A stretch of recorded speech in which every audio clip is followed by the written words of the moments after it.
The laughter hit Nadia first, sharp and cruel, cutting through the classical music playing softly in her in-laws' living room. She had only gone upstairs to get her phone from the guest bedroom where she'd left it charging, but now she stood frozen in the hallway, her hand gripping the banisters so tightly her knuckles ached. "You have to understand," Trevor's voice carried clearly from the sitting room below. "Living with Nadia has been the biggest disappointment of my life. I thought I was getting a partner, someone who could keep up with me, you know? But instead, I got this woman who can't even host a proper dinner party without burning something or saying the wrong thing to clients." More laughter. Nadia recognized the voices now. Trevor's brother Nathan, his sister Patricia, their mother Eleanor, and several cousins whose names she'd tried so hard to remember over the years. The same people she'd spent the entire afternoon serving, smiling at, trying to please. "Remember last month when she wore that dress to the charity gala?" Patricia's voice dripped with amusement. "I wanted to die of secondhand embarrassment. Trevor, how do you deal with it?" "I don't know how you've managed this long," Eleanor added. "If I had known this is what you were settling for, I would have set you up with the Henderson girl. Remember her? Beautiful, educated, came from the right kind of family." "Oh, believe me, I know," Trevor interrupted. His voice was different now, not the gentle tone he used with Nadia but something harder, almost bitter. "Sometimes I look at her across the dinner table and wonder what I was thinking. She can't hold a conversation with my colleagues. She dresses like she shops at discount stores. And don't even get me started on her family. Did you know her father was a mechanic?" "A mechanic?" "Trevor." Eleanor gasped, but she was laughing. They were all laughing. "I'm serious. I've spent 5 years trying to polish her up, make her presentable, and it's like trying to teach a dog to use silverware. She's an embarrassment. The embarrassment of the family, really. I'm just waiting for the right time to..." Nadia didn't wait to hear the rest. She turned and walked back down the hallway on legs that didn't quite feel like her own, moving on autopilot, her mind a strange blank space of shock and something else, something that felt like her entire world tilting on its axis. She found herself in the guest bathroom, door locked, sitting on the closed toilet lid, staring at her reflection in the mirror across from her. The face looking back seemed like a stranger's. Carefully applied makeup, hairstyled exactly how Eleanor had once suggested she wear it, a bit more polished dear for the family gatherings, wearing the navy dress Trevor had picked out because it's appropriate and doesn't draw too much attention. How long had she been erasing herself? 5 years. They'd been married for 5 years, and she realized with a creeping horror that she couldn't remember the last time Trevor had looked at her with actual warmth. When was the last time he'd asked her about her day? When was the last time he'd touched her without it feeling like an obligation? Her phone buzzed in her hand. A text from Trevor. "Where are you? Mother wants to serve coffee." Of course. She was supposed to be downstairs serving his family, the same family that had just spent the last 10 minutes laughing about what an embarrassment she was. The same husband who had just told them all that he was waiting for the right time to, what? Leave her? Divorce her? Nadia looked at her reflection again. 32 years old. A college degree she'd never used because Trevor said his salary was enough and he needed her to support him properly. Friends she'd lost touch with because they weren't the right kind of people for where we're going. A family she barely saw anymore because Trevor always had some excuse about why they couldn't visit. Too far, too busy, maybe next month. She had become so small, so quiet, so invisible. Except she wasn't invisible. They saw her.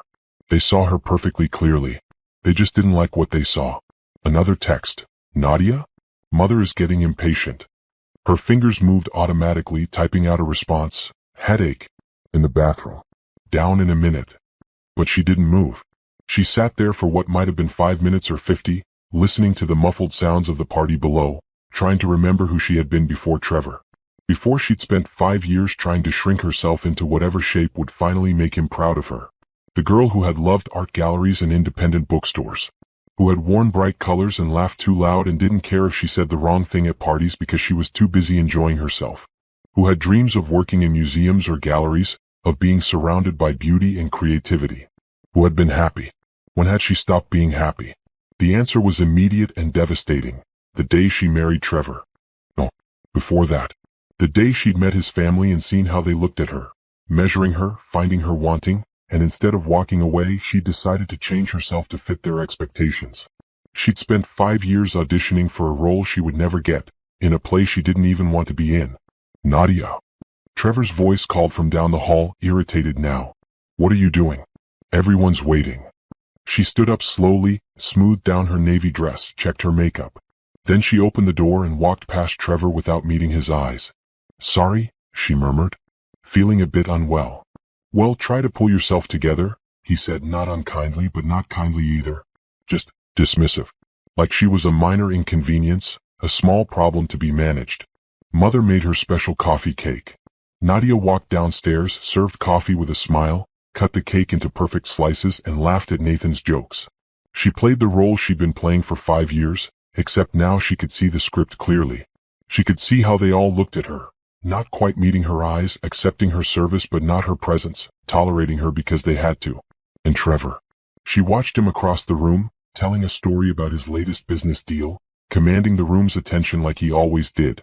Handsome, successful, confident Trevor, who everyone admired and respected.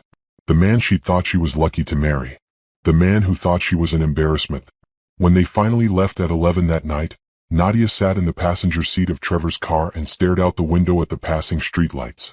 Trevor drove in silence, probably thinking about work or his next meeting, not noticing that his wife hadn't said a word since they'd gotten in the car. He never noticed. That was the problem. He'd never noticed her at all. He'd only ever seen what he wanted her to be, and when she couldn't be that, when she couldn't transform herself into the perfect accessory for his perfect life, she'd become invisible. Worse than invisible, an embarrassment. "You barely spoke tonight," Trevor said as they pulled into their driveway. "Mother asked if you were feeling all right." "Just tired," Nadia replied automatically. "Well, try to be more engaged next time. It reflects poorly on both of us when you just sit there like a bump on a log." Like a bump on a log. An embarrassment. A disappointment. A woman who dressed wrong and said wrong things and came from the wrong kind of family. "Okay," Nadia said softly. They went inside. Trevor headed straight for his home office to check a few emails. Nadia climbed the stairs to their bedroom, changed into pajamas, and lay in bed staring at the ceiling. She didn't sleep. She couldn't. Her mind kept replaying the laughter, the casual cruelty, the way Trevor's voice had changed when he talked about her to his family. Like she wasn't even a real person, just a problem he was solving, a mistake he was managing. Around 3 in the morning, when she heard Trevor's soft snoring from his side of the bed, Nadia got up and went downstairs to the living room. She sat in the dark, watching the street through the window, and made a decision. She didn't know exactly what she was going to do yet, but she knew one thing with absolute certainty. She was done. Done trying to be someone she wasn't. Done accepting crumbs of affection and calling it love. Done being someone's embarrassment. She was leaving. She didn't know when or how, but she was leaving. And when she did, she would make sure she did it right. No drama, no scene, no giving Trevor or his family the satisfaction of watching her fall apart. She would simply disappear. The thought should have scared her, but instead, sitting there in the dark with the first rays of dawn beginning to lighten the sky, Nadia felt something she hadn't felt in 5 years. She felt free.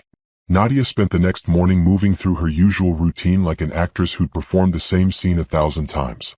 Coffee made exactly how Trevor liked it, black, 1 sugar, in the blue mug. Breakfast prepared while he read the financial section. Kiss on the cheek as he left for work, barely returned. "Don't forget we have the Hendersons' dinner party on Friday," he said, adjusting his tie in the hallway mirror. "Please try to wear something appropriate this time. And maybe review some talking points about the market. You completely blanked last time when Robert asked you about tech stocks." "Sure," Nadia said and watched him leave. The moment his car pulled out of the driveway, something shifted in her. The performance stopped. She stood in the middle of their immaculate kitchen. Everything in its place, nothing personal, nothing that reflected her at all, and looked around like she was seeing it for the first time. This wasn't her home. It had never been her home. It was Trevor's showcase, and she was just another piece of furniture that didn't quite match the decor. Her phone buzzed. A text from Trevor's mother. "Darling, I wanted to mention that Patricia knows a wonderful personal shopper. Perhaps she could help you with your wardrobe? Just a thought. Love, Eleanor." Nadia stared at the message for a long moment, then deleted it without responding. She walked upstairs to Trevor's office. He kept the door locked when he was home, but she'd seen the key in his nightstand drawer months ago. Her hands shook slightly as she opened the door and stepped inside. Orchestrated narrative progression revealing marital deception and emotional betrayal. I need to continue with the story. The chapter should be about Nadia discovering evidence of Trevor's affair and his true feelings about her. Let me continue writing chapter 2. The office was exactly like Trevor, organized, expensive, impersonal. She sat down at his desk and opened his laptop. She knew his password. He'd told her once when he needed her to print something years ago. He'd never changed it because he'd never thought she'd use it without permission. Because she'd been the good, obedient wife who respected his privacy. The laptop hummed to life. Nadia's heart pounded as she opened his email first. The first few messages were business-related, boring strings of jargon about contracts and investments. But then she saw a name that appeared over and over, Bethany Morrison. Nadia clicked on the first email. Trevor, I can't wait to see you this weekend. Tell Nadia you have another conference. We can have the whole weekend at the cabin. I've missed you so much. B. Her vision blurred. She blinked, forced herself to focus, and kept reading. There were dozens of emails. Hundreds maybe. Going back almost a year. Plans for meetings that Trevor had told Nadia were business trips. Photos that made her stomach turn. Intimate messages that used words Trevor had never used with her. Passionate words, romantic words, words that suggested he was capable of feeling things he'd certainly never felt for his wife. But worse than the affair itself were the other emails. Messages to his business partners, to his brother, to friends. One to Nathan from 3 months ago, can't make golf this weekend. Have to take Nadia to her parents' place. Yes, still dealing with that obligation. The things we do for appearances, right? At least Bethany understands what I need. Another to a colleague, sorry about dinner last night. I know Nadia was particularly painful to watch. I'm working on the problem, but these things take time. The prenup complicates things. And one to his lawyer from 2 weeks ago, I want to revisit the terms of the prenup we discussed. If I initiate divorce before the business merger goes through, how much would the settlement cost me? Need to time this correctly. The wife can't know anything until the Henderson deal is finalized. Can't risk her making a scene that affects the negotiations. The wife. Not Nadia. Not even my wife. Just the wife. Nadia sat back in the chair, her whole body numb. He'd been planning this. Planning to leave her, planning when and how, calculating the cost of their marriage like it was a bad investment he needed to dump at the right market moment. She opened his text messages next. The conversation with Bethany was active, recent. From yesterday. Bethany, how much longer do we have to wait? I'm tired of being a secret. Trevor, just a few more weeks. The merger should close by mid-November and then I can file. Trust me, this will all be worth it. You're worth it. Once I'm free of her, we can finally start our real life together. Bethany, I hope so. I hate thinking about you going home to her every night. Trevor, it's torture. But it's temporary. She has no idea what's coming. She's clueless about everything. Money, business, even basic social intelligence. This will be the easiest divorce of my life. Nadia's hands were shaking now. She took screenshots of everything, the emails, the texts, the message to his lawyer. She sent them all to her own email, then deleted the sent messages from his account. She kept digging. She found bank statements showing money he'd been moving around, hiding assets. She found documents about the Henderson merger, hundreds of millions of dollars, a deal that would make Trevor extraordinarily wealthy. A deal that was set to close in 3 weeks. And she found the draft divorce papers his lawyer had prepared, dated for December 1st. Just after the merger. Just after he'd secured his fortune and could afford to dump the problem. The papers listed reasons for divorce, irreconcilable differences, and incompatibility. How civilized. How clean. How convenient. Nadia saved copies of everything. Then she carefully closed all the windows, cleared the browser history, and shut down the laptop exactly as she'd found it. She put the key back in the nightstand drawer and went back downstairs. In the kitchen, she made herself tea with hands that still trembled. She sat at the breakfast bar and stared at nothing, her mind racing but also strangely calm. The shock was wearing off, replaced by something harder. Something clearer. This wasn't just about the affair. Affairs she could have maybe understood. People made mistakes, people were weak, people fell out of love. That would have been painful, but it would have made sense. This was different. This was calculated. Trevor had spent their entire marriage looking down on her, tolerating her, counting the days until he could afford to be rid of her.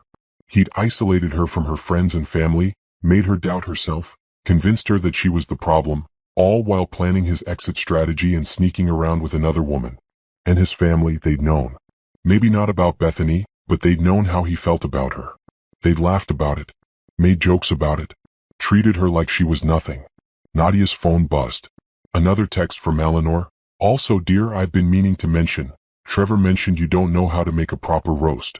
I'd be happy to teach you. Every wife should know how to cook for her husband properly. Every wife should know her worth, Nadia thought. And hers was a lot more than this. She spent the rest of the day going through the house with new eyes. She looked through drawers, closets, the home safe. Combination was their wedding anniversary. How ironic. She found more evidence of Trevor's double life. Receipts from expensive restaurants she'd never been to. Hotel charges from cities he'd claimed were business trips. Credit card statements showing purchases of jewelry she'd never received. In the back of his closet, hidden in a suit bag, she found a burner phone. The messages on it were even more explicit, more damning. Plans and promises, intimate details that made her feel sick. But she documented everything. Took photos, made copies, sent them all to her secret email account that Trevor didn't know about. By the time Trevor came home that evening, Nadia had a complete picture of her marriage. And it was worse than she'd imagined. "Dinner ready?" Trevor called out as he walked in, already loosening his tie. "Almost," Nadia replied, her voice steady. She'd ordered takeout from his favorite restaurant and plated it like she'd cooked it. Another performance. They ate in near silence.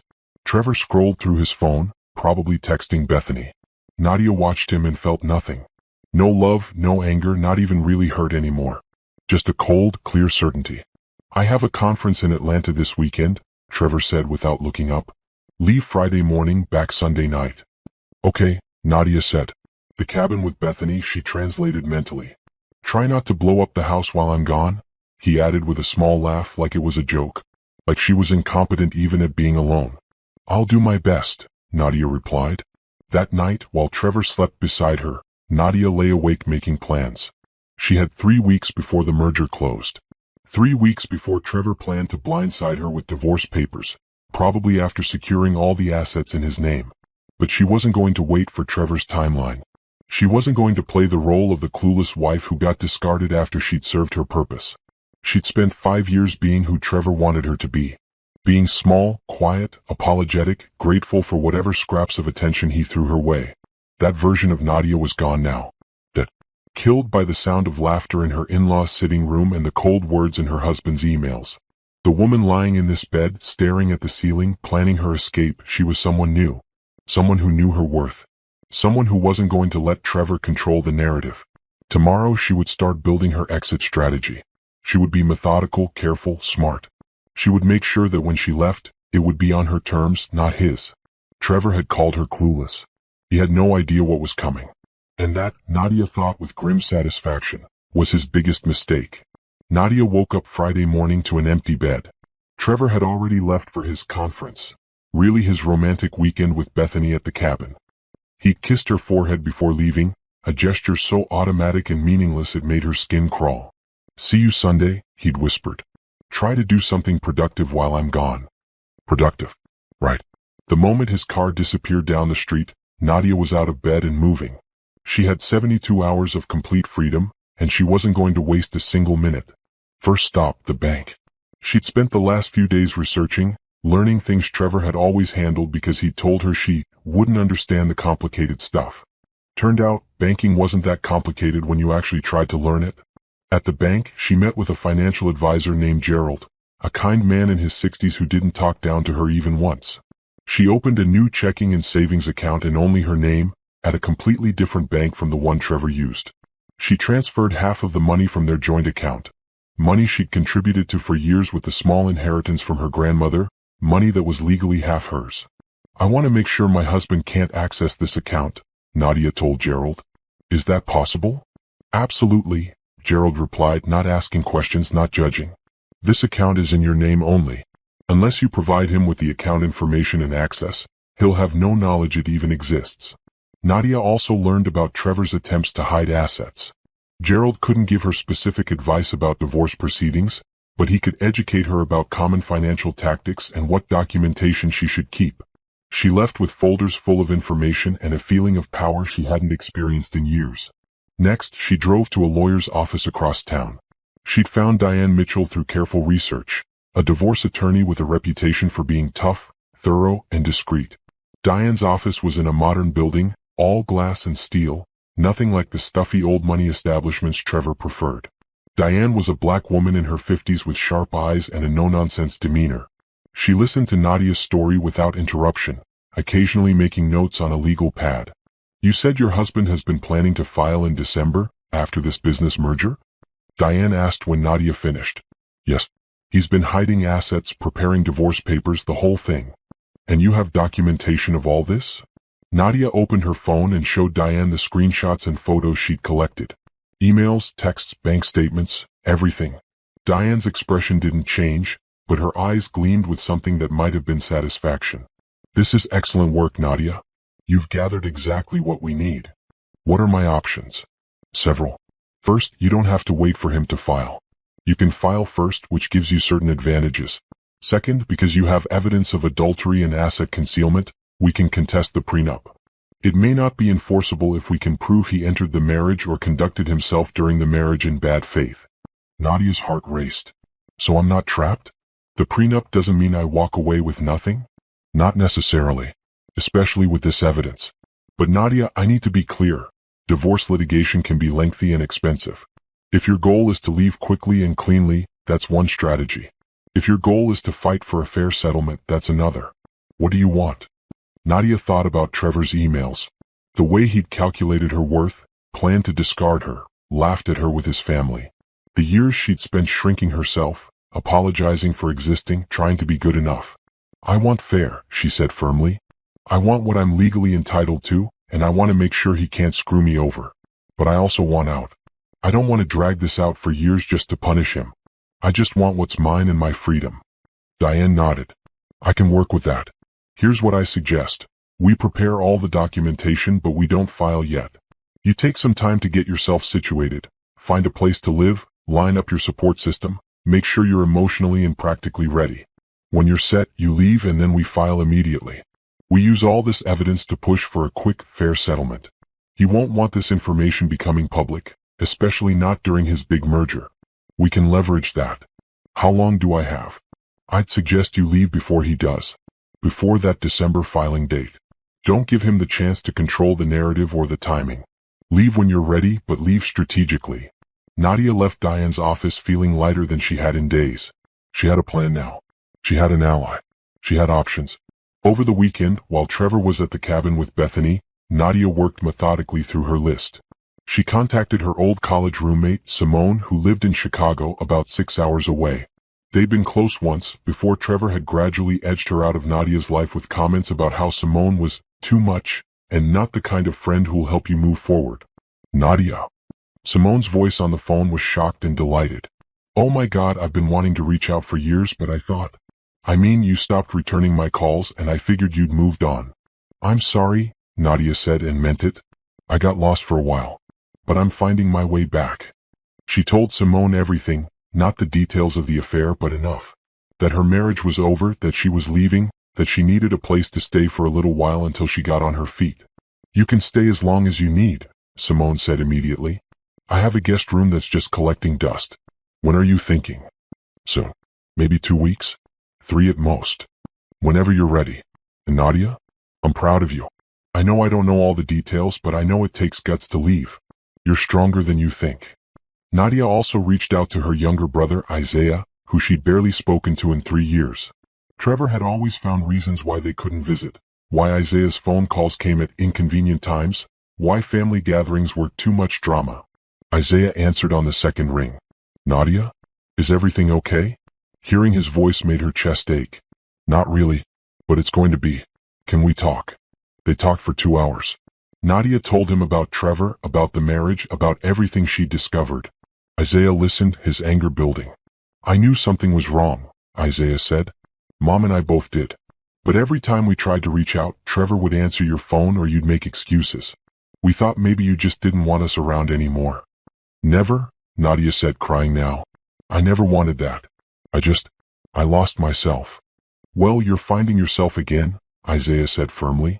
And when you leave that jerk, you're not going to be alone. You've got family who loves you. Real family, not those pretentious assholes he calls relatives. Nadia also spent the weekend boxing up her personal belongings, things Trevor had never cared about. Her books, her old art supplies, photos from before the marriage, the jewelry her grandmother had left her. She stored the boxes in the back of her closet, ready to go.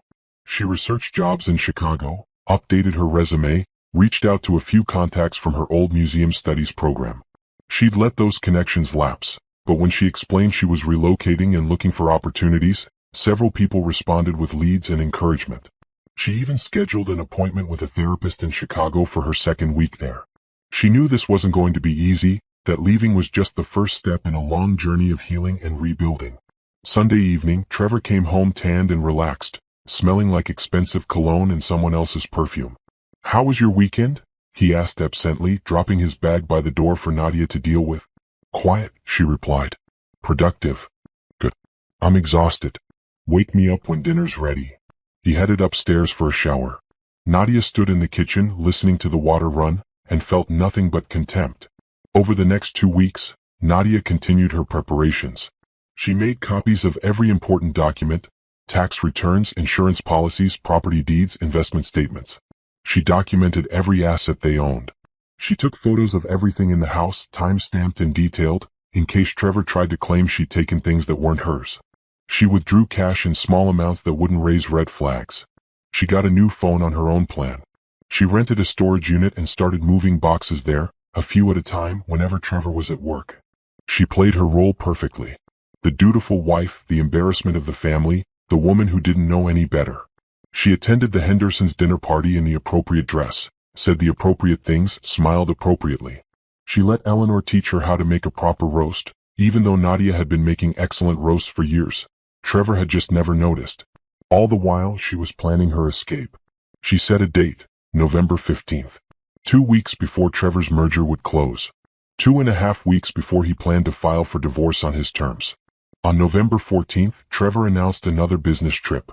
"Just overnight," he said. "Back tomorrow evening." Perfect, Nadia thought. But she said, "Okay. Safe travels." She kissed him goodbye the morning of November 15th, watched him drive away, and then she moved. She'd hired movers, 2 guys from a company 3 towns over who didn't know Trevor. They had her boxes from storage loaded and ready. In 3 hours they packed up everything that was hers. Her clothes, her books, her grandmother's china that Eleanor had always said was too shabby for Trevor's house. Every single thing that mattered to her. She left the furniture. All of it had been chosen by Trevor or his mother anyway. She left the expensive art on the walls, the designer kitchenware, the silk curtains. She took her life back, piece by piece, box by box. By noon, the house looked almost exactly the same, just slightly emptier in ways Trevor probably wouldn't even notice. Her closet was bare, but he never looked in there. Her bathroom counter was clear, but he had his own bathroom. Nadia walked through the house one last time. 5 years she'd lived here, and it had never felt like home. It felt like a museum, cold and perfect and lifeless. A place where she'd been a guest who'd overstayed her welcome. In the kitchen, she left her wedding ring on the counter. Just the ring, nothing else. No note, no explanation. Let him wonder. Let him guess. Let him feel a fraction of the confusion and hurt she'd felt. She locked the door behind her, dropped her key through the mail slot, and got into her car. Her phone buzzed immediately, Trevor's mother calling. Nadia declined it. Another buzz, a text from Patricia. Declined. Another call from Trevor's brother. She blocked all their numbers. Every single one. Trevor's family, his friends, anyone connected to his life. She blocked them all. Then she pulled up Trevor's contact and paused. Her finger hovered over the block button. Part of her wanted to answer when he called, wanted to hear the panic in his voice when he realized she was gone. But no. That would be giving him something he didn't deserve. Her attention, her emotional labor, her time. She blocked his number. Then she opened her email and sent a message to Diane. "I'm out. File the papers." Nadia started the car and pulled out of the driveway. In her rearview mirror, she watched the house get smaller and smaller until it disappeared completely. She didn't cry. She didn't feel sad. She felt free. Chicago was 6 hours away. She had a tank full of gas, a car full of her belongings, and a friend waiting for her. For the first time in 5 years, Nadia was going home. Not to a house, but to herself. And she was never looking back. The drive to Chicago felt like shedding skin. Each mile that passed between Nadia and her old life made her breathe easier. She drove with the windows down despite the November chill, letting the wind whip through her hair, hair that Trevor had always wanted her to keep neat and controlled. She texted Simone when she left. "On my way. See you around 6. Simone's response was immediate. "Can't wait. Drive safe. There's wine and pizza waiting for you. And hugs. Lots of hugs." Nadia smiled at her phone. When was the last time someone had offered her something without expecting anything in return? When was the last time someone had just been happy to see her? Around hour 3, her new phone rang, the one Trevor didn't have the number for. It was Diane. "Papers are filed," the lawyer said briskly. "I sent them to his office via courier about an hour ago. He should have them by now." Nadia's heart skipped. What happens now? Now he has 30 days to respond. But given the evidence we have, I expect his lawyer will contact me soon to discuss settlement options. Men like your husband don't want messy divorces, especially not during major business deals. The affair, the asset hiding, the evidence of bad faith, all of that makes the prenup contestable. He'll want to settle quickly and quietly. And if he doesn't?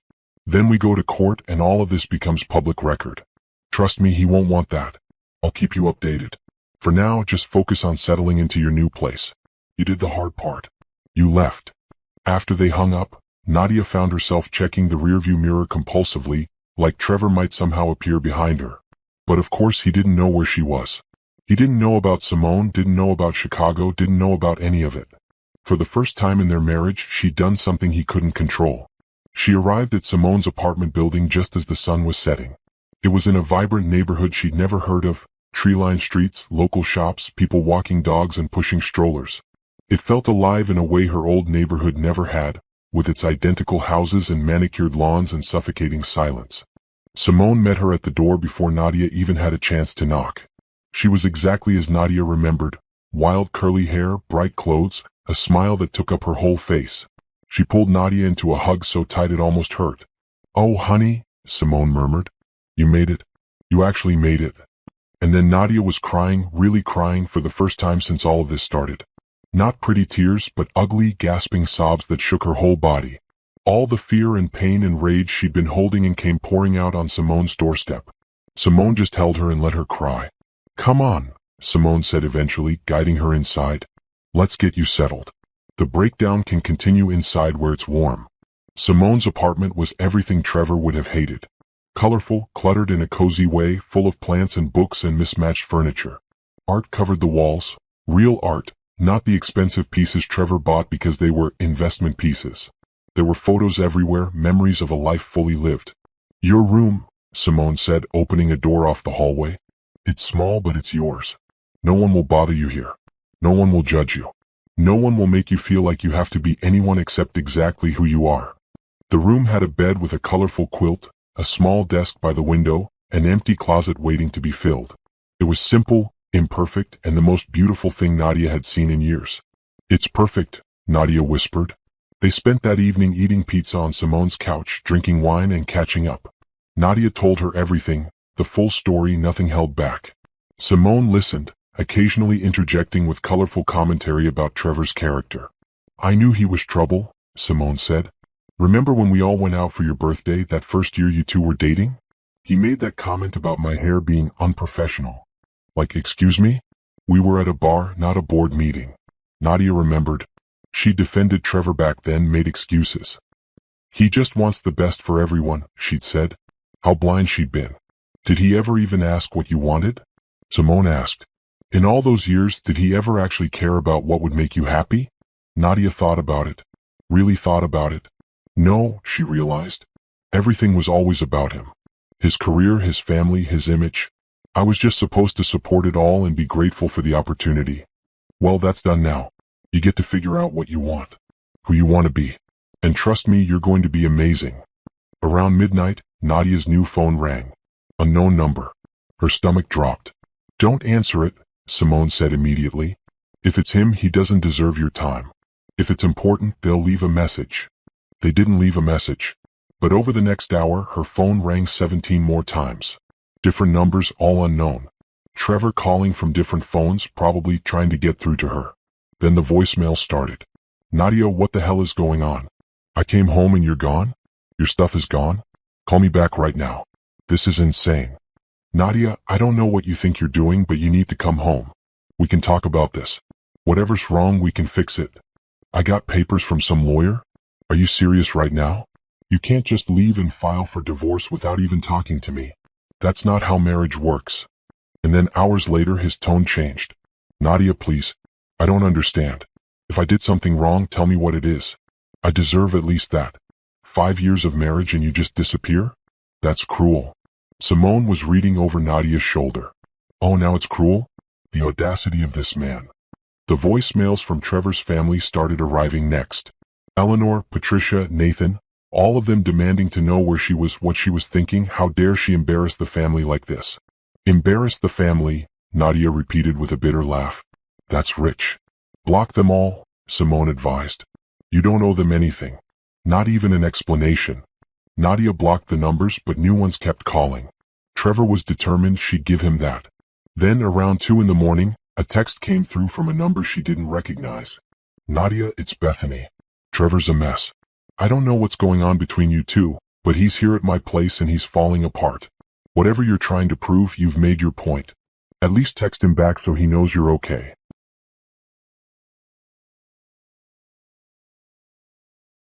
Nadia stared at the message for a long moment. Then she showed it to Simone. The nerve, Simone said. The absolute nerve of this woman. Nadia typed out a response. Trevor's at your place? Funny. He told me he was at a conference. I guess we both know what kind of conferences he attends. Don't contact me again. She blocked that number too. Good, Simone said. Now put the phone away and get some sleep. Tomorrow's a new day. But Nadia couldn't sleep. She lay in the unfamiliar bed in the unfamiliar room, listening to the unfamiliar sounds of the city outside, and felt like she was floating. Everything that had defined her life for the past 5 years was gone. Her marriage, her home, her daily routine, all of it erased in a single day. She should have felt scared. Instead, she felt free. The next morning, Nadia woke to the smell of coffee and found Simone making breakfast. How'd you sleep? Simone asked. Better than I have in years, Nadia realized. And it was true. No Trevor beside her, breathing his judgmental breaths. No anxiety about what mood he'd be in when he woke up. No performance to prepare for. Good. Because we have a busy day ahead. Job hunting, apartment searching. Oh, and I made you an appointment with my therapist for next week. She's amazing, and trust me, you're going to need someone to talk to as you process all this. Over the next few days, Nadia started building her new life. She updated her resume and applied for jobs at museums and galleries around Chicago. She looked at apartments, though Simone insisted she should take her time.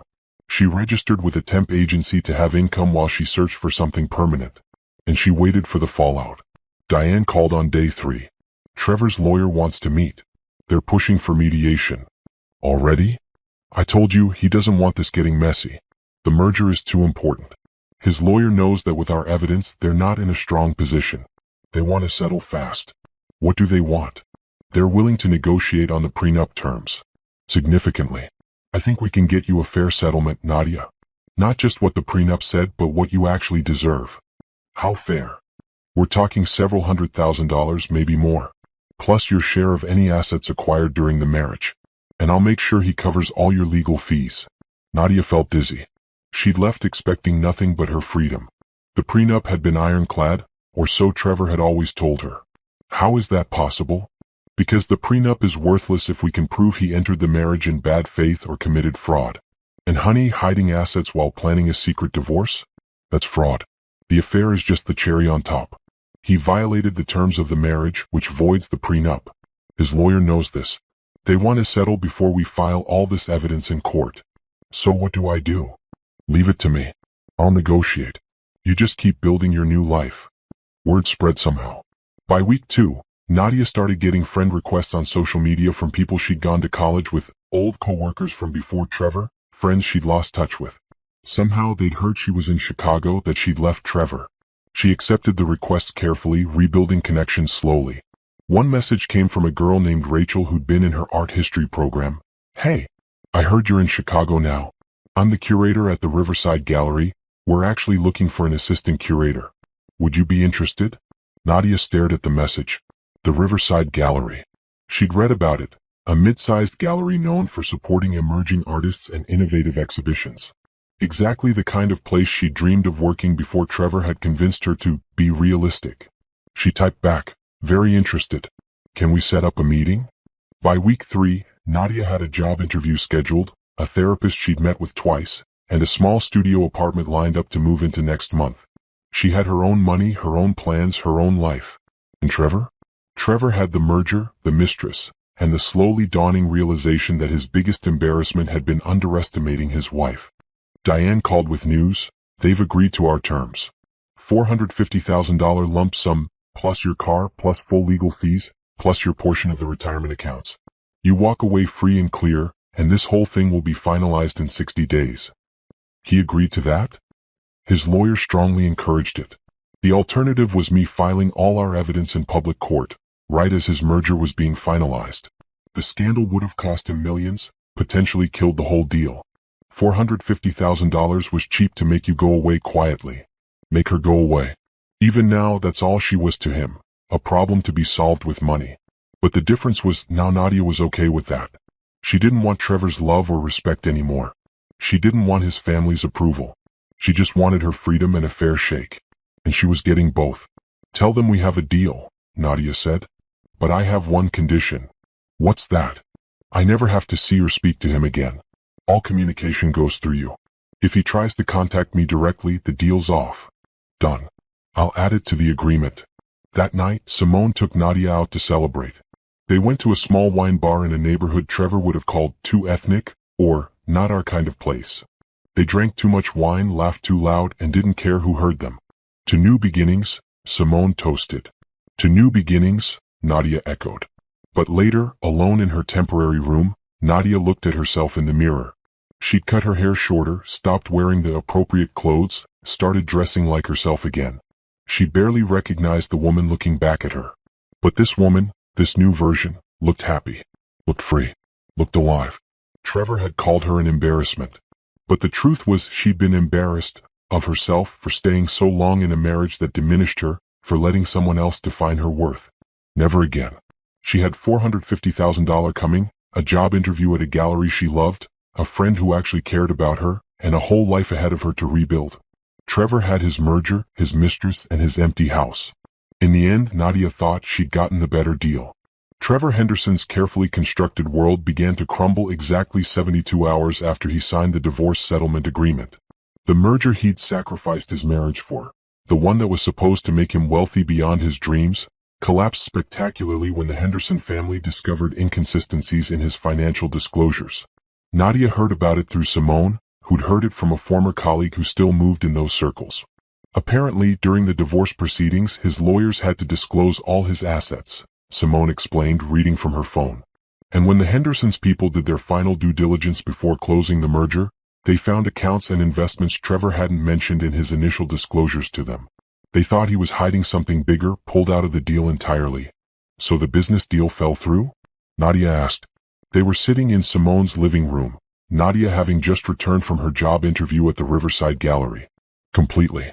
And get this, Bethany found out about the settlement amount he paid you. Word is, she's furious that he had $500,000 to give his ex-wife but apparently told her he was cash poor and couldn't afford to buy her a condo like he'd promised. Nadia should have felt satisfaction. Instead, she felt nothing. Trevor's problems weren't hers anymore. She'd gotten what she needed, her freedom and a fair settlement, and whatever happened to him after that was simply the natural consequences of his own choices. How's that supposed to make me feel? Nadia asked quietly. However you want to feel, Simone replied. You're allowed to be glad. You're allowed not to care. You're allowed to feel sorry for him, though personally, I think that would be a waste of your empathy. I don't feel sorry for him, Nadia said. I just feel nothing. He's not my problem anymore. Her phone buzzed. An email from Rachel at the Riverside Gallery. Loved meeting with you today. We'd like to offer you the position of assistant curator. Details attached. Let me know if you have questions.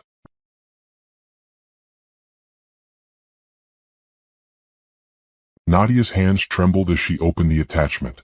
The salary wasn't huge, but it was enough to support herself. More importantly, it was hers. A job she'd gotten on her own merit in a field she loved, at a place that valued her. I got it, she whispered. Simone, I got the job. Simone squealed and pulled her into a hug. Of course you did. You're brilliant and talented and exactly what they need.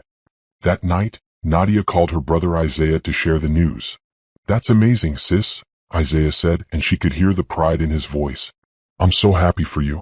And hey, Mom wants to know when she can come visit. She's been asking every day since you left Trevor. Mom wants to visit? Nadia felt her throat tighten. She'd been so worried that her family would be disappointed in her for leaving her marriage, for giving up on something she'd committed to. Are you kidding? She's been planning it since you told us you were leaving. She wanted to come right away, but I told her to give you some space to settle in first. But Nadia, she's proud of you. We all are. It takes courage to start over. After they hung up, Nadia sat in the quiet of her room and let herself feel it, the weight of fear she'd been carrying, the worry that leaving Trevor meant losing everyone else too. But it wasn't true. Her real family, the people who actually loved her, were still there. They'd always been there, waiting for her to come back to herself. The next few weeks passed in a blur of new beginnings. Nadia started her job at the gallery and loved it immediately. She had ideas, opinions, perspectives that Rachel and the other curators actually valued. They asked for her input. They listened when she spoke. They saw her. She moved into her studio apartment, small but hers, with exposed brick and big windows that let in morning light. She furnished it slowly with second-hand finds and pieces she actually liked, not what someone else told her was appropriate. She hung art on the walls. She bought colorful pillows. She made it home. She continued therapy with Dr. Patricia Hughes, a warm woman in her 60s who specialized in helping people recover from emotional abuse. What Trevor did, the gaslighting, the isolation, the constant criticism, that's abuse, Dr. Hughes told her in their third session. It might not have been physical, but it was real, and the damage it did is real. You're not overreacting by leaving. You're not being dramatic by feeling hurt. You experienced genuine trauma, and healing from that takes time. Hearing it validated, being told that what she'd experienced had a name, that it wasn't her fault, helped more than Nadia could have imagined. Meanwhile, news of Trevor's life continued to filter through social media and mutual acquaintances, though Nadia tried not to pay attention. Bethany had left him, apparently, once she realized there was no condo, no luxurious life together, just a man who'd sacrificed everything for a business deal that fell apart. His family was reportedly furious with him for how the divorce had reflected on them. His mother Eleanor had apparently told people at the country club that Trevor had handled things poorly. Handled things poorly. As if systematically destroying your wife's self-esteem and cheating on her were just minor tactical errors. One evening, about 6 weeks after Nadia had left, she was at the gallery late preparing for an upcoming exhibition when her phone rang. A known number. She almost didn't answer, but something made her pick up. Nadia? Trevor's voice. Strained, desperate. Please don't hang up. How did you get this number? Nadia asked coldly. And why are you calling? Our agreement says no direct contact. I know. I got it from, it doesn't matter. Nadia, please. I need to talk to you. We have nothing to talk about. Call my lawyer if you have legal questions. It's not about legal stuff. It's about us. About what happened. About? There is no us, Nadia interrupted. There never was really. There was you, and there was the version of me you tried to create. But that's over now. I know I messed up. His voice cracked. I know I said things I shouldn't have said, did things I shouldn't have done. But we were married for 5 years. That has to mean something. Nadia felt a flash of anger, hot and clean. You want to know what those 5 years meant? They meant me hearing you tell your family I was an embarrassment. They meant discovering you'd been planning to divorce me while pretending everything was fine. They meant finding out you were having an affair while I was home trying to be the perfect wife you told me I could never be. So no, Trevor. Those 5 years don't mean what you think they mean. I never should have said those things. I was frustrated and I took it out on you, and I'm sorry. I'm so sorry. You're sorry you got caught. You're sorry your merger fell through.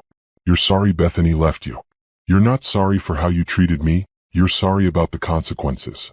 That's not fair. Fair? Nadia laughed, a sound without humor. You want to talk about fair? Here's what's fair. I gave you 5 years of my life. I made myself smaller and smaller trying to fit into your perfect world. I apologized for existing. And you thanked me by mocking me behind my back and planning to discard me when it was convenient. So now I get to move on and build a life without you. That's fair. I miss you, Trevor said quietly. I know I don't deserve to, but I miss you. The house is so empty without you. Everything is empty. For a moment, just a moment, Nadia felt a pang of something. Not pity exactly. Just recognition that this man, despite everything, was human and hurting. But his pain wasn't her responsibility.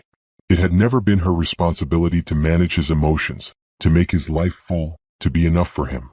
I'm not coming back, Trevor. Not now, not ever. I'm happy here. I have a job I love, friends who actually care about me, a life that's mine. You gave me that, in a way. You made the decision to leave so easy. Nadia. Goodbye, Trevor. She hung up and immediately blocked the number. Her hands shook slightly as she set the phone down. Dr. Hughes had told her this might happen, that Trevor might try to contact her to pull her back in, especially once his life fell apart. Abusers often try to hoover their victims back when they've lost control, Dr. Hughes had warned. They'll apologize, promise to change, anything to regain that power. You need to stay strong. Nadia didn't feel strong in that moment. She felt shaky and sad, mourning not the man Trevor actually was, but the man she'd once hoped he could be. She called Dr. Hughes' emergency line. The therapist called back within 10 minutes.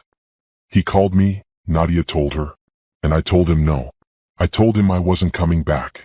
How do you feel about that? Proud, Nadia realized, and sad, but mostly proud. That's completely normal, Dr. Hughes assured her. Grief isn't linear. You can be sad about losing the fantasy of what you hoped the marriage would be, while still being certain you made the right choice to leave. Those feelings can coexist. After the call, Nadia returned to setting up the gallery exhibition. The show was featuring emerging black artists from the Midwest, and she'd spent weeks helping select pieces and arrange the space. It was meaningful work, important work, and it was hers. Her phone buzzed with a text from Simone. Dinner at my place? Made your favorite. Nadia smiled. Real friendship, freely given, no strings attached. Be there in an hour.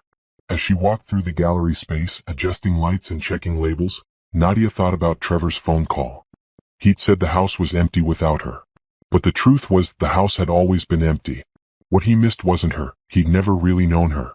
He missed the idea of her, the convenience of having someone to blame, someone to manage his life, someone to make him feel important. She didn't miss him at all. She didn't miss the house or his family or the life they'd built. It had never been her life. It had been a performance, and she'd finally walked off the stage. Her real life was here now, in this gallery, in Simone's apartment, in therapy sessions and Sunday phone calls with Isaiah, in the small moments of joy she was learning to recognize again. Trevor got the empty house. Nadia got herself back. And that, she thought as she locked up the gallery and headed to Simone's, was more than a fair trade. 3 months into her new life, Nadia stood in front of a room full of people and spoke about art for the first time in years. It was a gallery talk for the Emerging Artists exhibition, and she'd spent the week before terrified she'd mess it up, say the wrong thing, embarrass herself. But when she started speaking, something clicked. The words flowed naturally as she discussed the themes in the artwork, the artist's techniques, the cultural context. People listened. They asked questions. They engaged with her ideas. A few even approached her afterward to continue the conversation. You're a natural, Rachel told her as they cleaned up after the event. I knew you would be. You have this way of making art accessible without dumbing it down. That's a rare gift. Really? Nadia asked, still not quite able to believe it. Really? In fact, I wanted to talk to you about taking on more public-facing responsibilities. Educational programs, curator talks, maybe even some writing for our website and catalogs. If you're interested. Interested? Nadia was thrilled. These were exactly the kinds of opportunities Trevor had convinced her she wasn't capable of. I'd love that. Her personal life was rebuilding too. She'd reconnected with old friends, made new ones, started building a social circle that actually nourished her instead of draining her. She went to museums on weekends. She took a painting class. She read books Trevor would have called frivolous. She existed loudly, messily, joyfully. Her mother and Isaiah visited for a weekend, and Nadia showed them around Chicago with pride. They met Simone, saw her apartment, came to the gallery. You seem different, her mother said over dinner that first night. Lighter. Like you can breathe again. I can, Nadia replied. I forgot what that felt like. Isaiah squeezed her hand. We're proud of you, sis. It couldn't have been easy to start over like this. It was the easiest hard thing I've ever done, Nadia said. Leaving was hard. But everything after that? That's been the easy part. The divorce was finalized in February, exactly 94 days after Nadia had walked out of Trevor's house. Diane called to tell her it was official. You're free, the lawyer said. And the settlement check will be deposited in your account within 3 business days. Free. The word felt huge, important, real. Nadia splurged on a proper bed for her apartment. Not an expensive one, just a comfortable one that was hers. She bought art from the gallery, pieces by the emerging artists whose work she loved. She started a savings account for the future, whatever that might hold. She also started dating again tentatively. Nothing serious, just coffee dates and casual dinners, remembering what it felt like to have someone be interested in her thoughts and opinions, to have conversations that were actually reciprocal. One of those coffee dates was with a man named Jordan West, an artist whose work was being featured in the gallery's summer show. He was quiet, thoughtful, with kind eyes and hands that were always paint-stained. They'd met when he came in to discuss the installation of his pieces, and Nadia had been struck by how he listened when she talked about his work. Really listened, asking follow-up questions, caring about her perspective. "Would you want to get dinner sometime?" Jordan had asked after one of their meetings. Not as curator and artist, just as people? Nadia had hesitated. Dr. Hughes had warned her about jumping into new relationships too quickly, about the importance of being solid in herself before letting someone else in. "I'd like that," she'd said. "But I need to be honest, I just got out of a really difficult marriage. I'm not looking for anything serious right now. I'm still figuring out who I am on my own." Jordan had smiled. "That's fair. How about we just be friends who have dinner sometimes? No pressure, no expectations. Just good food and good conversation." They'd been having those dinners for a few weeks now, and Nadia found herself looking forward to them.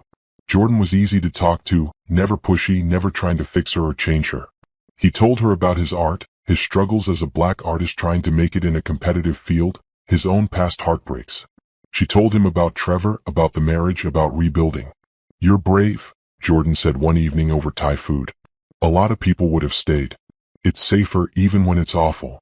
"I didn't feel brave," Nadia admitted. "I felt terrified. I still feel terrified sometimes." That's what bravery is though. Being scared and doing it anyway. Around this time, Nadia started hearing through the grapevine that Trevor's life was continuing to spiral. He'd lost several clients after the Henderson merger fell through. His reputation in business circles was damaged. He'd moved out of the house, couldn't afford it anymore apparently, and was renting a small condo. Part of Nadia, the part that Dr. Hughes said would take longer to heal, felt guilty about this. Like somehow his downfall was her fault for leaving, for taking the settlement money, for not being there to support him. But the stronger, healthier part of her knew the truth. Trevor's problems were his own making. He'd hidden assets, lied to business partners, cheated on his wife, and treated everyone in his life as tools to serve his ambition. The consequences he was facing weren't because Nadia left. They were because his house of cards had finally collapsed under its own weight. "You didn't cause this," Dr. Hughes reminded her in therapy. "You extracted yourself from a toxic situation. What happened to him after that is not your responsibility." Nadia was learning to accept that. Learning to silence the voice in her head that sounded suspiciously like Trevor, telling her everything was her fault, that she wasn't good enough, that she should have tried harder. That voice was getting quieter every day. Spring arrived and with it, new opportunities. Rachel offered Nadia a promotion, full curator, not just assistant. With it came a salary increase, more responsibility, and the chance to develop her own exhibitions. "You've earned this," Rachel said. "Your work these past few months has been exceptional. The artists love working with you, the community engagement numbers are up, and frankly, you have a vision for this place that I want to nurture." Nadia accepted immediately. Later that evening, she called everyone who mattered to share the news. Simone, Isaiah, her mother, even a few friends from college she'd reconnected with. Each conversation was filled with genuine excitement and support. She didn't call Trevor. She didn't even think about calling Trevor. He was a chapter of her life that was closed now, the pages sealed shut. That night, celebrating with Simone over wine and takeout, Nadia realized something profound. She was happy. Not just okay, not just surviving. Actually happy. "I don't think I've been happy in years," she told Simone.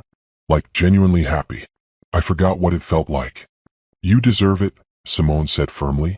"You deserve all of this, the job, the life, the freedom to just be yourself."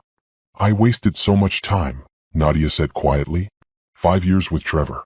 5 years I'll never get back." "You didn't waste them," Simone countered. "You learned from them. You learned what you don't want, what you won't accept, what you deserve. Those are valuable lessons even if they came at a cost." Nadia considered this. "You're right. I learned I'm stronger than I thought. I learned I can start over. I learned that leaving is possible even when it seems impossible." "And you learned that you're enough," Simone added. "Just as you are. You don't need to change yourself or shrink yourself or apologize for existing. You're enough." Tears pricked at Nadia's eyes. "I'm enough." "Say it again." "I'm enough." "Again." "I'm enough." And for the first time in longer than she could remember, Nadia believed it. Her phone buzzed with a text from Jordan. Saw the news about your promotion on the gallery's Instagram. Congrats. That's amazing. Celebratory dinner tomorrow? Nadia smiled and typed back, yes. And Jordan? Thank you for being patient with me. His response came quickly, you're worth being patient for. She didn't know where things with Jordan would go. Maybe nowhere. Maybe somewhere. But the difference now was that she didn't need to know. She didn't need a man to complete her or validate her or give her life meaning. She had all of that on her own. Jordan was just a nice addition. A friend. Maybe more someday, maybe not. And either way was okay. Nadia went to bed that night in her small apartment, surrounded by her books and art and plants, and slept deeply and dreamlessly. No more nightmares about Trevor's family laughing at her. No more anxiety dreams about saying the wrong thing at dinner parties. Just peace. Just rest. Just the deep, satisfied sleep of someone who knows exactly who they are and is completely okay with it. The rebuilding was working. Nadia was working. And for the first time in years, the future stretched out before her not as something to fear or endure, but as something to anticipate with joy. She was ready for whatever came next. Because whatever it was, she would face it as herself. Fully, unapologetically, courageously herself. And that, she realized, was all she'd ever needed to be. Summer brought heat and opportunity in equal measure. The gallery's new exhibition, one that Nadia had curated entirely on her own, opened to critical acclaim. Local art critics praised the show's thoughtful curation and fresh perspective. Attendance numbers exceeded expectations. Several pieces sold within the first week, and the artists sent Nadia grateful messages thanking her for believing in their work. You have a real eye for this, Rachel told her at the opening reception. And more importantly, you have heart. You don't just see art, you feel it and you help other people feel it too. Nadia looked around the gallery space, filled with people engaging with the work she'd selected, arranged, and contextualized. She'd written all the wall text herself, given a talk about the exhibition's themes, even been interviewed for a local arts podcast. 6 months ago, she would have been terrified to put herself forward like that. Now it felt natural. Thank you for taking a chance on me, Nadia said to Rachel. I didn't take a chance. I recognized talent. There's a difference. Jordan attended the opening, of course. His own work was featured in a group show in the next gallery over. They'd been seeing each other regularly now, not officially dating but something more than friendship. They took long walks around the city, visited other museums and galleries together, talked about art and life and their respective healing journeys. I was married before too, Jordan had told her one evening. It ended badly. She wanted me to give up art, get a real job, be someone I wasn't. It took me years to feel like myself again after it ended. Do you ever regret leaving? Nadia had asked. Never. Not once. I regret staying as long as I did. I should have left sooner. Nadia understood that feeling completely. At the opening reception, Jordan found her during a quiet moment. This show is incredible. You're incredible. Thank you, Nadia said and meant it. She was learning to accept compliments, to believe them, to not immediately deflect or minimize her accomplishments. There's something I want to ask you, Jordan said, looking nervous. And feel free to say no, I mean it, absolutely no pressure. But there's this artist retreat upstate next month. A week of workshops, nature, creativity. I'm going and I wondered if you'd want to come with me. As a friend or as more than a friend. Whatever you're comfortable with. Nadia's first instinct was to say no. To protect herself, maintain distance, not risk getting hurt again. But then she thought about what Dr. Hughes had said in their last session. Healing isn't about never trusting again. It's about learning to trust wisely. Not everyone is Trevor. Some people are actually worth the risk. I'd like that, Nadia said. As more than a friend. If that's what you want too. Jordan's smile was like sunrise. That's definitely what I want. They kissed for the first time that night, outside the gallery after the reception ended, under streetlights and stars. It was gentle and tentative and nothing like kissing Trevor had been. With Trevor, kisses had felt like obligations, performances. This felt like coming home. The next few weeks brought more changes. Nadia was invited to speak on a panel about emerging artists at a museum conference. She said yes even though the idea terrified her. A regional arts magazine asked to interview her about her curatorial approach. She said yes to that too. She also joined a book club that Simone's friend hosted, started volunteering at a community arts center, and took up yoga. She was filling her life with things that brought her joy, with people who appreciated her, with experiences that made her feel alive. "You're glowing," her mother said during one of their weekly phone calls. "I can hear it in your voice. You sound happy." "I'm happy, Mom. Really happy." "Good. You deserve it, baby. After everything you went through with that man, you deserve all the happiness in the world." Nadia had told her family more about what the marriage to Trevor had really been like. Not immediately, she'd needed time to process it first, but gradually in conversations that helped them all understand what she'd survived. Her mother had cried. Isaiah had been angry. But they'd all supported her, validated her experience, and reminded her that she was loved unconditionally. It was a gift, being reminded that love didn't have to come with conditions, that she didn't have to earn affection by being someone she wasn't. One Saturday in July, Nadia was at a coffee shop writing wall text for an upcoming exhibition when someone approached her table. "Nadia? Nadia Anderson?" She looked up and recognized a woman from her and Trevor's old neighborhood. Jennifer something, one of the country club wives who'd always looked at Nadia with barely concealed disdain. "Hi," Nadia said cautiously. "I just wanted to say, I heard about the divorce, and I wanted to apologize." Jennifer shifted her weight awkwardly. "I wasn't nice to you. None of us were. We followed Eleanor's lead and she decided you weren't good enough for Trevor, so we all treated you like you weren't good enough either. That was wrong." Nadia didn't know what to say. Part of her wanted to tell Jennifer exactly what she thought of her and the rest of Trevor's social circle. But a bigger part of her just felt tired of holding on to anger. "Thank you for saying that," Nadia said simply. "For what it's worth," Jennifer continued, "Trevor's not doing well. He's bitter and angry and blames everyone but himself for how things turned out. A lot of us have distanced ourselves from him. His behavior toward you, what we heard about after the divorce, it was inexcusable." "What did you hear?" Jennifer looked uncomfortable. "That he was cheating on you. That he'd been planning to divorce you for months while pretending everything was fine. That he said terrible things about you to his family. I feel awful that I contributed to making you feel unwelcome. You deserved better." "I did," Nadia agreed. "But I'm getting better now. So thank you for the apology. I appreciate it." After Jennifer left, Nadia sat for a long moment processing the encounter. She'd spent so much energy in that marriage trying to win over Trevor's friends and neighbors, trying to fit in, trying to prove she belonged. And now here was one of them, apologizing, acknowledging that she'd been treated badly. It should have felt vindicating. Instead it just felt sad. Sad that she'd wasted time caring about the opinions of people who'd never really mattered. Sad that she'd let their judgment make her feel small. But also grateful. Grateful that she'd escaped. Grateful that she'd built a new life where people valued her for who she actually was.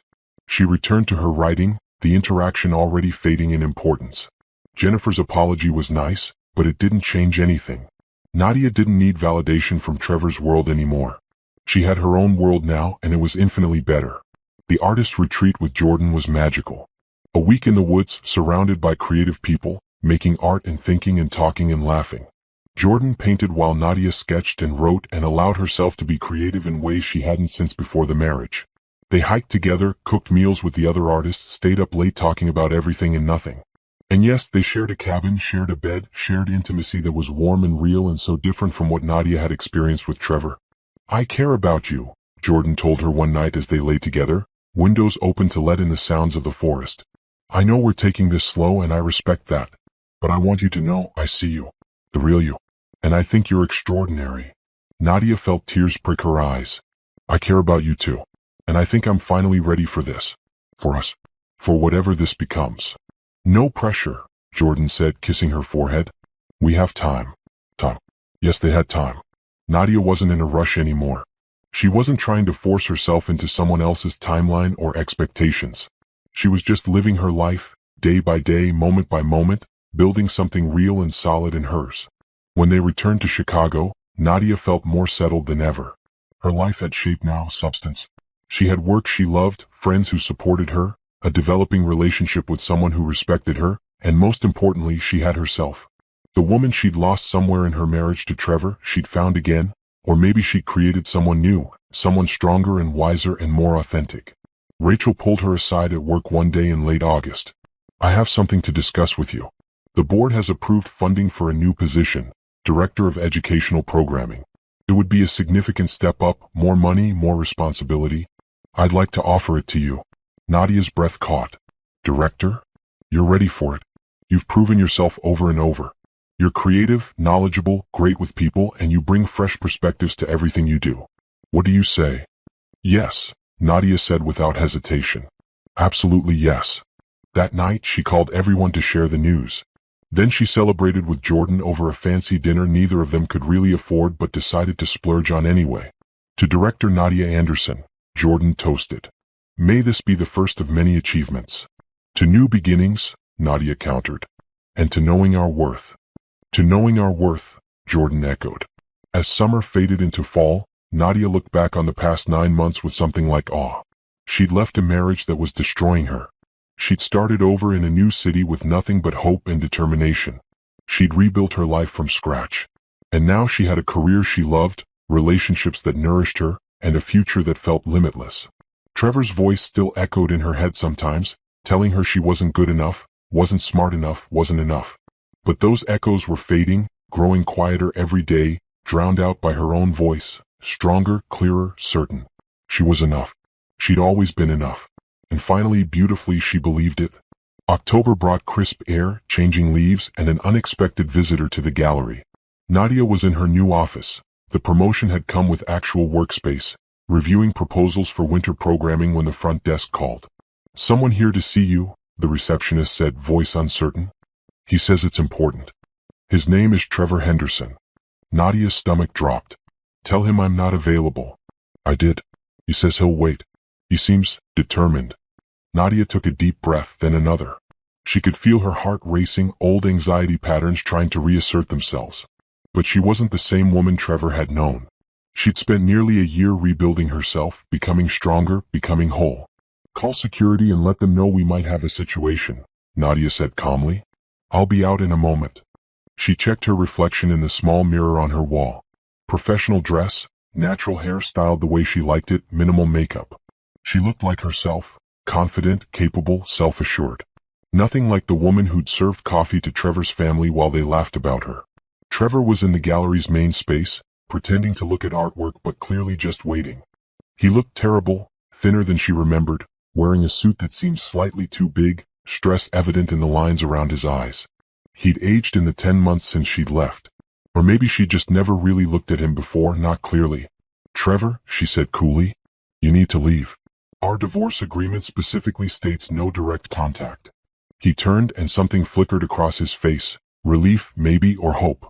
"Nadia, thank God. I've been trying to reach you for months. Through lawyers as agreed. What part of no contact is unclear to you? I just need 5 minutes. Please. Just 5 minutes to talk. We have nothing to talk about. Leave or I'll have security escort you out." "Nadia, please." His voice cracked. "Everything's fallen apart. The business, my reputation, everything. I've lost the house, lost most of my clients. Even my family has turned their backs on me. You're the only one who—" "The only one who what?" Nadia interrupted, her voice sharp. "The only one you think you can manipulate? The only one who might still care enough to save you." "That's not what I meant." "I don't care what you meant. I care that you're here, violating our agreement, in my workplace, trying to make your problems into my problems again. That's what you always did, Trevor. Everything was always my responsibility to fix." "I know I hurt you," Trevor said, taking a step closer. Nadia held her ground. "I know I said terrible things, did terrible things. But I've been in therapy. I've been working on myself. I understand now how badly I treated you. Congratulations. That doesn't entitle you to anything from me." "I'm not asking for us to get back together," he said quickly. "I know I destroyed that. I just thought, maybe we could talk. Maybe you could help me understand where I went wrong, how to fix things." Nadia stared at him, genuinely amazed.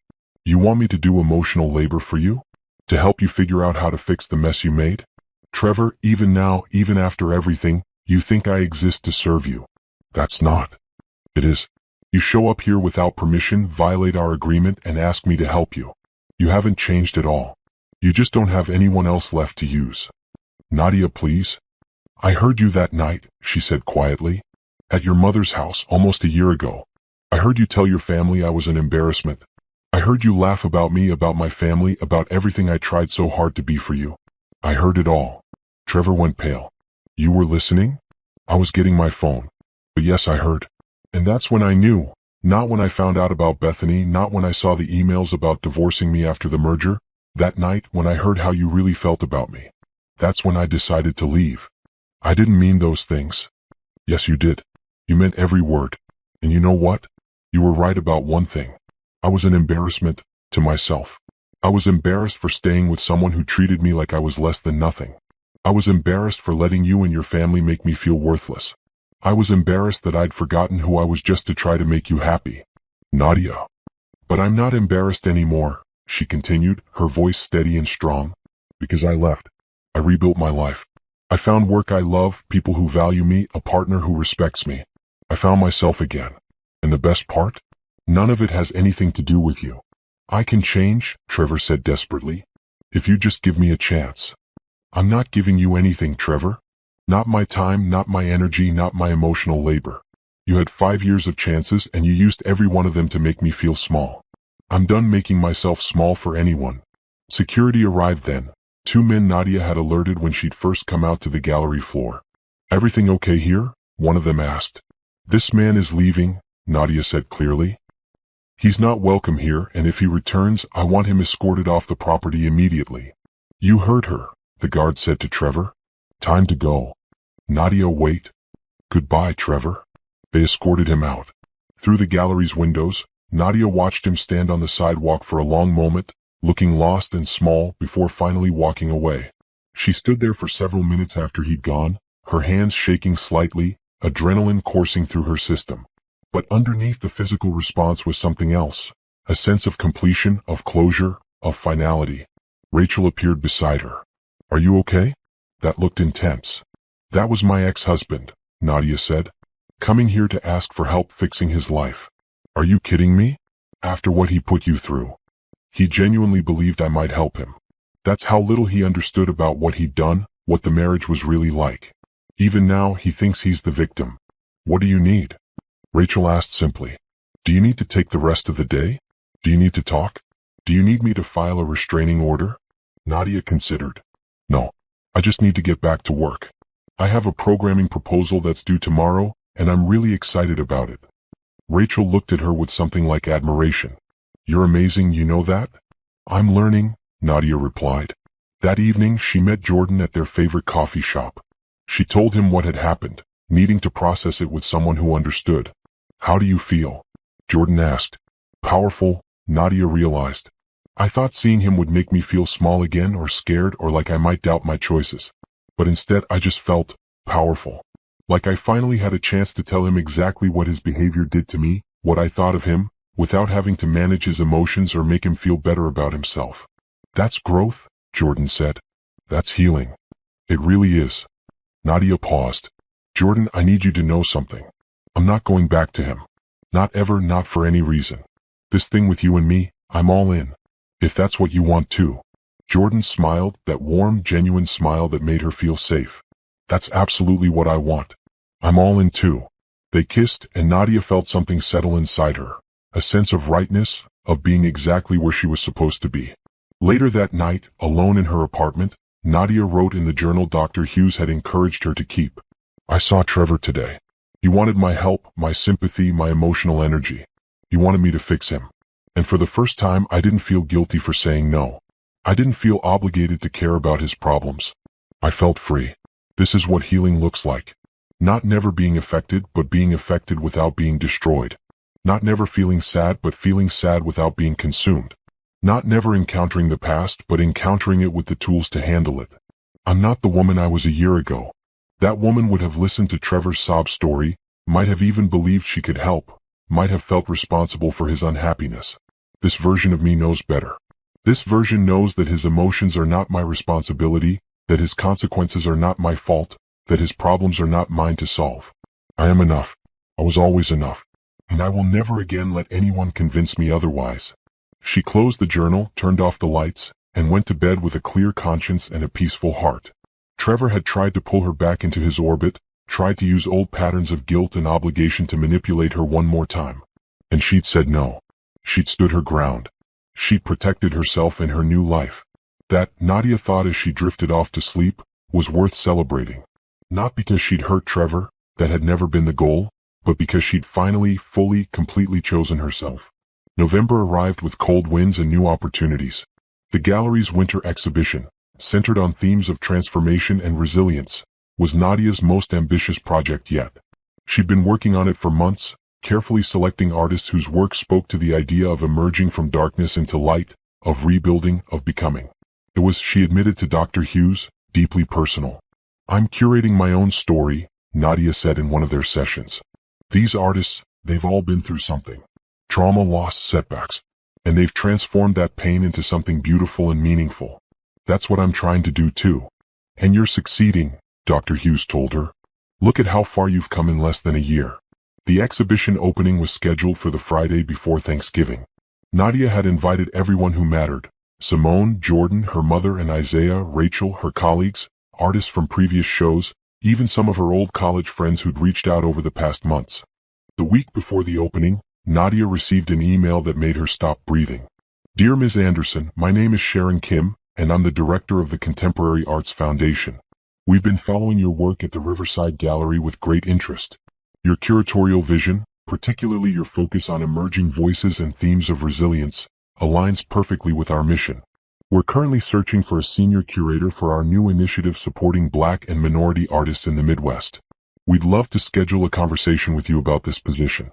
Best regards, Sharon." Nadia read the email 3 times. The Contemporary Arts Foundation was one of the most respected arts organizations in the region. A senior curator position, there would be a massive leap forward in her career. More resources, more visibility, more opportunity to make real impact. She called Rachel immediately. "I just got a job offer. Well, an interview offer. From the Contemporary Arts Foundation." Rachel was quiet for a moment. That's huge, Nadia. That's incredible. Are you upset?" "What? No. I'm thrilled for you. Also slightly devastated because you're irreplaceable here, but mostly thrilled. When's the interview?" "I haven't responded yet. I wanted to talk to you first." "Nadia, if you don't respond to that email in the next 5 minutes, I'm going to be very disappointed in you. This is an amazing opportunity. Take it." She did take it. The interview was scheduled for the Monday after the exhibition opening, and Nadia spent the weekend preparing while also finalizing exhibition details. The opening itself was magical. The gallery was packed with people, all there to celebrate art about survival, about transformation, about hope. Nadia gave a talk about the exhibition's themes, her voice steady and confident, and received enthusiastic applause. Her mother hugged her tightly afterward. "Look at you, baby. Look at what you've built. I'm so proud of you." Isaiah brought his girlfriend, a lovely woman named Taylor who worked in community organizing. "Your sister is incredible," Taylor told him in Nadia's hearing. "The way she talks about art, you can tell she loves what she does."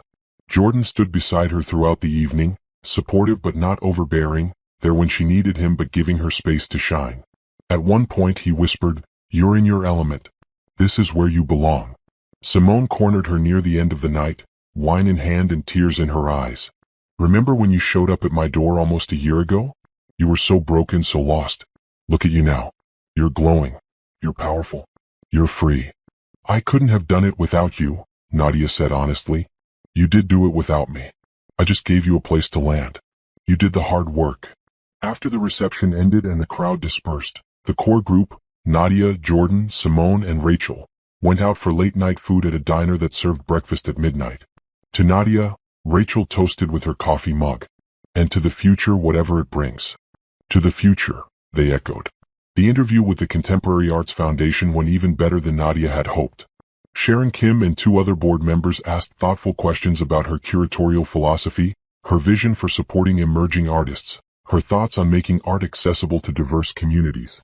Nadia answered with confidence, sharing her experiences and ideas without second-guessing herself. "You have a unique perspective," Sharon told her at the end.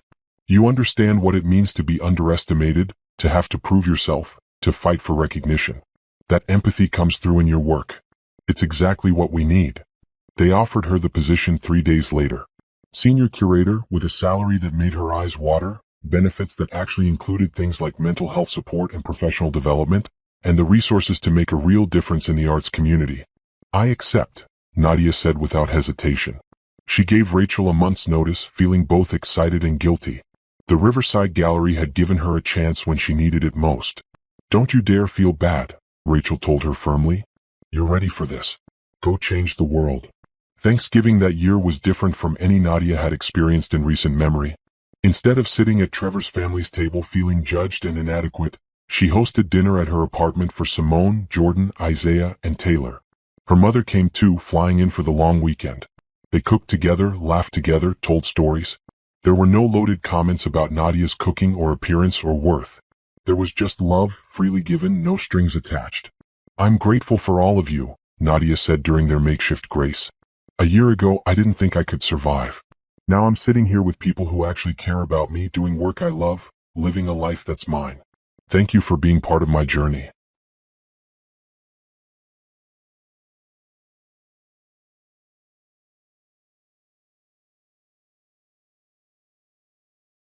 We're grateful for you too, her mother said, squeezing her hand. After dinner, while the others were in the living room, Jordan found Nadia in the kitchen. I love you, he said simply. I know we said we'd take things slow and we have, but I need you to know. I love you. Not who I want you to be. Just you, exactly as you are. Nadia felt tears prick her eyes. I love you too. And Jordan? Thank you for being patient with me. Thank you for letting me heal at my own pace. Always, he said and kissed her. Early December brought news that made Nadia laugh with grim satisfaction.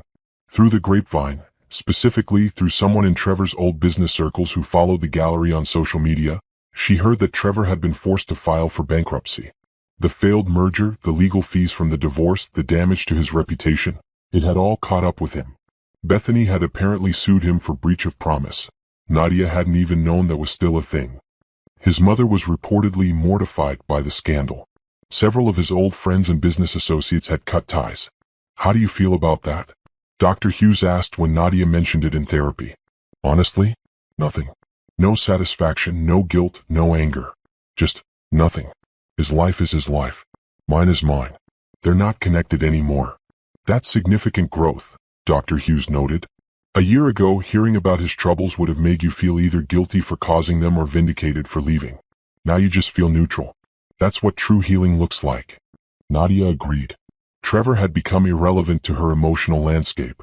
He was just a person she used to know, a chapter she'd closed.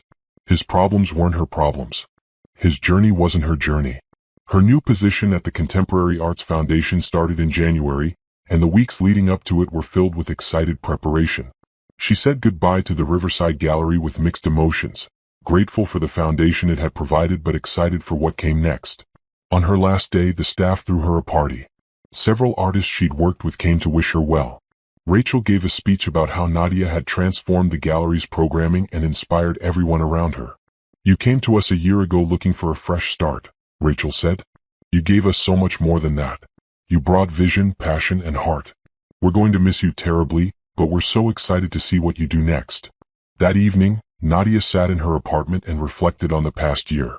She'd started 2024 as a woman who didn't know her own worth, trapped in a marriage that diminished her, believing she was lucky to be tolerated. She was ending it as a senior curator at a major arts foundation, with a partner who loved and respected her, with family and friends who valued her, with confidence in her abilities and her future. The transformation was almost unbelievable. But it was real. She'd done the work, the therapy, the self-reflection, the slow rebuilding of her life and identity. She'd made choices that served her well-being instead of others' expectations. She'd learned to recognize her worth and demand that others recognize it too. She thought about Trevor's visit to the gallery, his desperate request for help. She wondered if he'd learned anything from losing everything, if he'd actually changed, or if he was just looking for the next person to manage his emotions and fix his problems. It didn't matter. He wasn't her concern anymore. What mattered was what she'd built from the ashes of that marriage. What mattered was the life she was living now, authentic, purposeful, joyful. She'd left without a goodbye, walked away from 5 years of her life with nothing but her dignity and her determination. And she'd built something beautiful. That, Nadia thought, was the best revenge of all. Not hurting Trevor or proving him wrong. Just living well. Just being happy. Just being free. And she was all three. January brought snow and new beginnings. Nadia's first day at the Contemporary Arts Foundation felt like stepping into a dream she hadn't known she was allowed to have. The foundation's offices were in a converted warehouse, all exposed brick and natural light, with gallery space on the main floor and offices above. Her workspace had windows overlooking the city, a real desk, a budget that made her previous resources seem laughable. But more than the physical space, what struck her was the energy. People passionate about art, committed to supporting artists, believing that culture mattered and could change lives. "Welcome to the team," Sharon said, giving her a tour. "We're so glad you're here." The first few weeks were a whirlwind of meetings, planning sessions, getting to know the staff and the artists in their network. Nadia learned about the foundation's existing programs and began developing proposals for new initiatives. Mentorship programs for emerging artists, community engagement projects, partnerships with schools. Much space each person needed for their work, how to navigate conflict, what they both wanted from the relationship. "This is how partnerships should work," Jordan said as they unpacked boxes. Two whole people choosing to build something together, not one person trying to mold the other into what they want. "I didn't know that was possible," Nadia admitted. "I thought relationships were always about compromise and sacrifice." "Compromise, yes, but not sacrificing who you are. Never that." The Rising exhibition opened in September to critical acclaim and emotional responses. The artists Nadia had selected had created powerful work about surviving trauma, about transformation, about hope. The exhibition included visual art, but also poetry and music, creating a multisensory experience of resilience. At the opening reception, Nadia gave a talk about the exhibition's themes. She ended with a personal reflection. 2 years ago, I was in a place of deep darkness. I'd lost myself in a relationship that diminished me. I didn't think I had the strength to leave, much less rebuild. But I did leave. I did rebuild. And now I'm standing here in this beautiful space, surrounded by art that celebrates the human capacity for transformation. If there's one message I want this exhibition to convey, it's this. You are stronger than you know. Healing is possible. Transformation is possible. And you deserve a life that honors your worth. The room erupted in applause. Several people were crying. Afterward, a young woman approached Nadia. "I heard your speech at the women's conference," she said. "It gave me the courage to leave my marriage. I've been in therapy for 3 months now and I'm starting to feel like myself again. I just wanted to say thank you." Nadia hugged her. "You did the hard part. You chose yourself. Keep going." In October, exactly 2 years after the night she'd overheard Trevor calling her an embarrassment, Nadia received an unexpected email. It was from Eleanor, Trevor's mother. "Dear Nadia, I hope this message finds you well. I wanted to reach out to apologize for my behavior during your marriage to my son. I was unkind to you, judgmental, and I contributed to an environment that made you feel unwelcome and inadequate.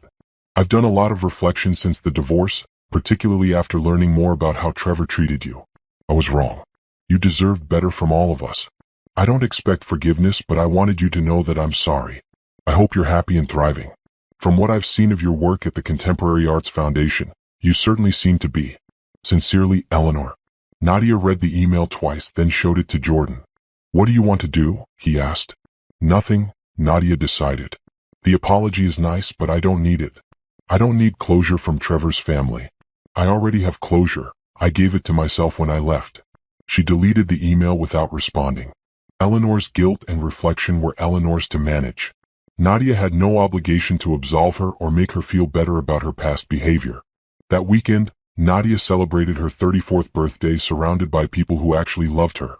Simone, Jordan, her mother, Isaiah and Taylor, Rachel, colleagues from the foundation, artists she'd worked with, friends old and new.